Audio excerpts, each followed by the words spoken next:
The scream tore through the morning air like a blade through canvas, sharp and desperate enough to make Thomas McKenna drop his coffee cup. It shattered against the porch boards as he bolted toward the sound, his boots thundering across sun-baked earth toward the creek that marked the edge of his property. She knelt there in the shallow water, her hands pressed against her face, shoulders shaking with sobs that seemed to come from somewhere deeper than grief. Her Apache dress, once beautiful with intricate beadwork, hung in tatters. Blood stained the fabric near her shoulder, and her long black hair fell like a curtain around her bent form. "No man wants me," she cried to the empty sky, her voice carrying the weight of absolute despair. "They cast me out like a diseased animal. I am nothing, nothing." Thomas stopped 20 feet away, his weathered hands instinctively moving to his gun belt before dropping to his sides. He'd seen broken people before. The frontier had a way of shattering souls like winter ice, but something about her anguish reached into his chest and squeezed. The girl couldn't be more than 19, maybe 20, old enough to be married in her tribe, young enough that life should still hold promise. But here she sat, abandoned by whatever cruel fate had brought her to his land, speaking to God in English learned from missionaries who'd probably long since given up on saving anyone. "Miss," he called softly, the way he'd speak to a spooked horse. "Miss, you're hurt." She looked up then, and Thomas saw eyes that held no hope, only the hollow stare of someone who'd already died inside. Her face, beautiful despite the tear tracks and dirt, was marked by a thin scar running from her left temple to her jaw, fresh, maybe a week old, the kind that came from a knife wielded in anger. "Stay back," she whispered, but without conviction. "I bring only shame, only death." The morning sun climbed higher, casting long shadows across the creek bed. Thomas could smell smoke on the wind, probably from the Apache camp 20 miles south, where the remnants of several tribes had gathered under government protection that apparently hadn't extended to this girl. "What's your name?" he asked, still keeping his distance but letting his voice carry the gentleness he'd learned from years of tending wounded animals. She studied his face for a long moment, searching for something, mockery perhaps, or the cruel amusement he'd seen in other white men's eyes when they encountered broken Indians. "Ayana," she said finally. "It means eternal blossom." Her laugh was bitter as winter wind. "A name that mocks what I've become." Thomas had lived 43 years on this harsh land, and he'd learned that mercy was a luxury few could afford. Every decision carried weight. Shelter the wrong person, and you might wake up with your throat cut. Show kindness to the right one, and you might find redemption you never knew you needed. But looking at Ayana, hunched in that creek like a wounded animal, he felt something stir in his chest that had been dormant since his wife Sarah's death 3 years ago. Not romantic love. This was something different, something that reminded him of the scripture Sarah used to read aloud. "I was a stranger, and you welcomed me. Come up to the house," he said, extending his hand. "Let me tend that wound." Ayana recoiled as if he'd struck her. "You don't understand. I am cloth, unclean. My own people." Her voice broke. "My husband cast me out. His family cast me out. They said I carry evil spirits because I could not give him sons. That's foolishness, is it?" She stood slowly, water dripping from her torn dress. "3 babies I carried. 3 times they came too early, too small. The medicine man said I was cursed. My husband took another wife, younger, fertile. When she bore him a son," Ayana touched the scar on her face, "he gave me this so all would know I was cast away." Thomas felt his jaw tighten. He'd seen enough cruelty to know it wore many faces, but this particular brand, the kind that blamed a woman for nature's mysteries, made his blood run cold. "Your wound's infected," he said, ignoring her protests about curses and shame. "You'll die if it's not cleaned proper." Maybe that would be mercy. Maybe. But that's not your choice to make alone. The words hung between them like a challenge. In the distance a hawk circled, its cry piercing the morning quiet. Thomas knew the townspeople would have opinions about him helping an Apache woman, especially one marked as an outcast. His reputation, already tenuous since Sarah's death had turned him into something of a hermit, would suffer. But reputation was a fragile thing anyway, and loneliness was a heavier burden than gossip. My wife always said this land was too big for one person to handle alone, he said quietly. Been 3 years since she passed, and I'm starting to think she was right about more than just the ranch work. Iana's eyes searched his face again, looking for the trap she was certain must be hidden in his kindness. Why?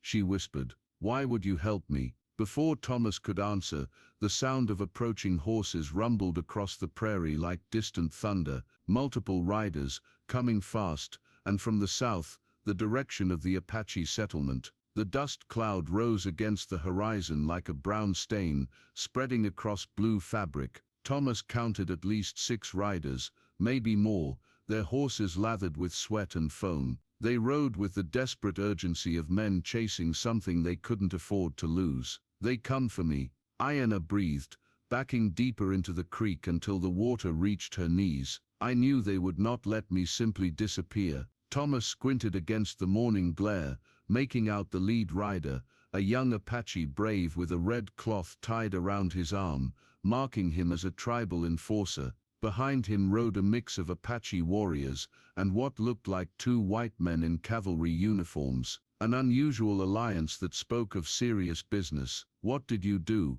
Thomas asked, his hand instinctively moving to his Colt. I took something when I left. Iana's voice was barely audible above the sound of approaching hoofbeats. Food, a horse, and she reached into the torn fabric of her dress and pulled out a small leather pouch. Medicine, sacred medicine that belonged to my husband's family. Thomas felt his stomach drop. Stealing from an Apache family was bad enough, but taking sacred items, that was the kind of offense that could start wars between tribes and settlers alike. Girl, that was foolish. I know. Her eyes flashed with defiance. But I was starving, and the medicine, it was made from plants my grandmother taught me to gather. Plants I showed his grandmother before she died. They cast me out, but they kept knowledge that came from my blood. The riders were close enough now that Thomas could see their faces, hard, determined, angry. The cavalrymen rode slightly behind the Apache warriors, but their presence meant this had become an official matter. Someone had involved the territorial authorities. Thomas McKenna, the lead rider's voice carried across the prairie. We know you're there. Send out the woman. Thomas stepped protectively in front of Iana, though she remained partially hidden by the creek bank. His mind raced through possibilities, none of them good. He could try to negotiate, but Apache justice was swift and final for thieves. He could fight, but 6 armed men against one would end only one way. He could surrender Iana and wash his hands of the whole affair. The smart choice was obvious. She's under my protection, he called back, the words leaving his mouth before his brain could stop them. The effect was immediate. The riders pulled up short, their horses dancing nervously as the men exchanged heated words. Thomas couldn't quite hear. One of the cavalry officers, a lieutenant by his stripes, spurred his horse forward.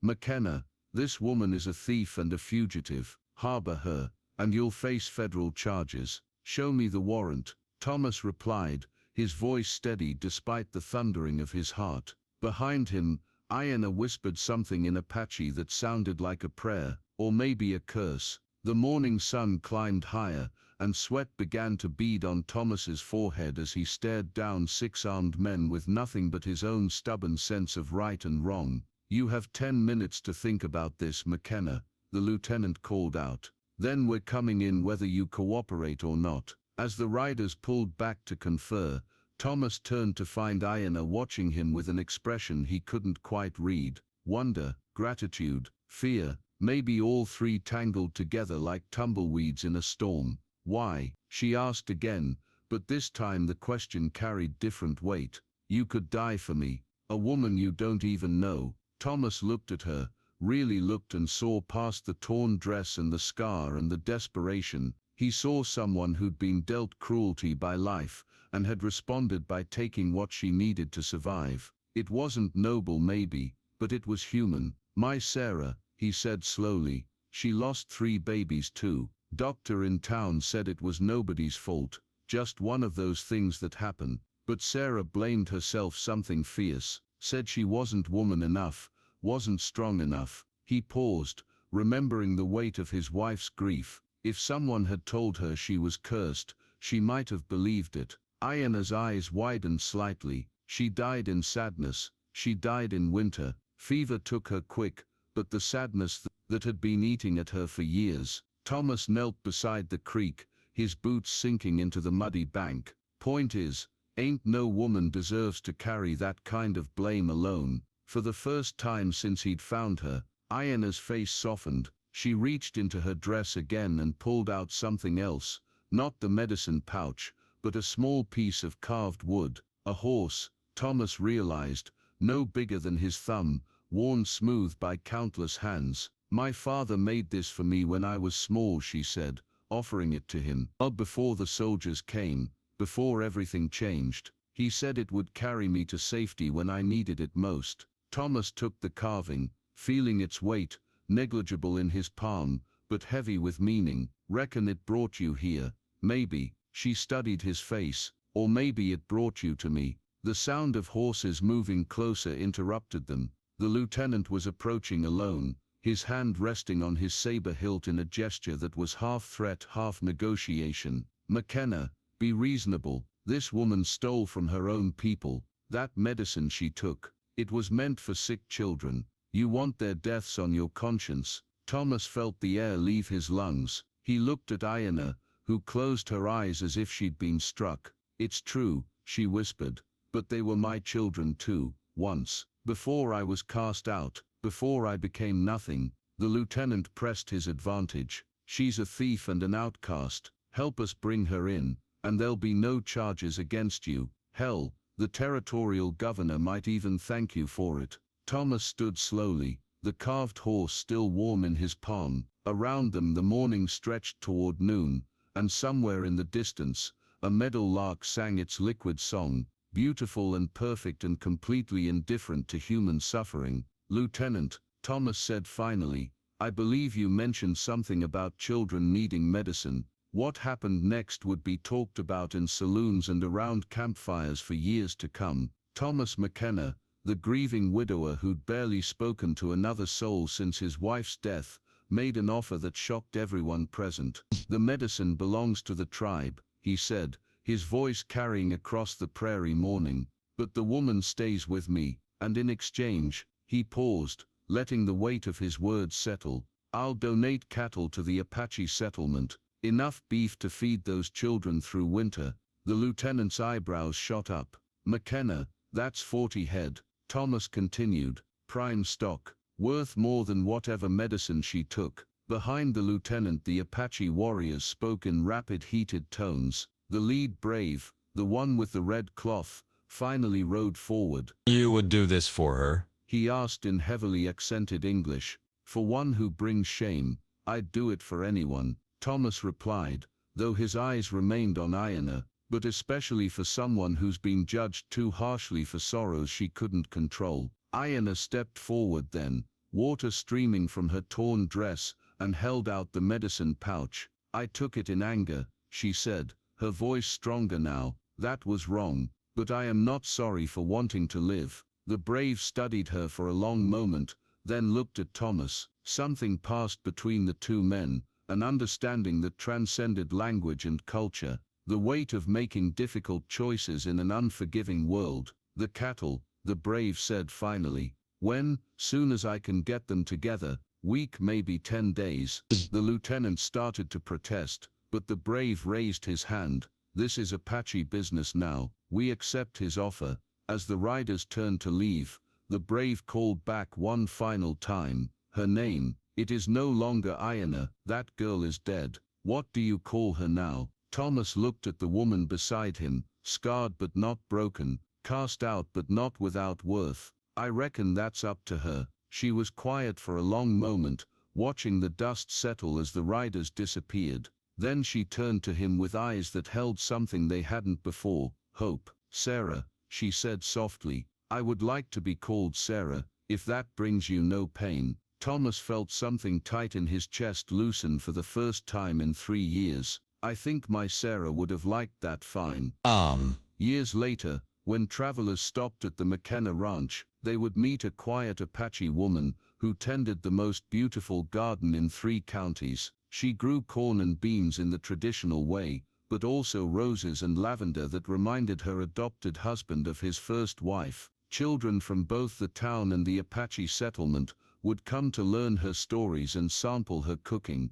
Those who asked about the scar on her face were told simply that some wounds heal into wisdom, and some names carry the weight of second chances. And if anyone wondered about the small carved horse that sat on the mantelpiece, worn smooth by countless hands and polished bright by evening light, they learned quickly that some stories were sacred things, meant to be treasured rather than told. The last frame would show them at sunset, 2 figures silhouetted against the vast New Mexico sky, he teaching her to read from the Bible Sarah had left behind, she showing him which stars the Apache used for navigation, different paths that had converged into something neither had expected, but both had needed: home.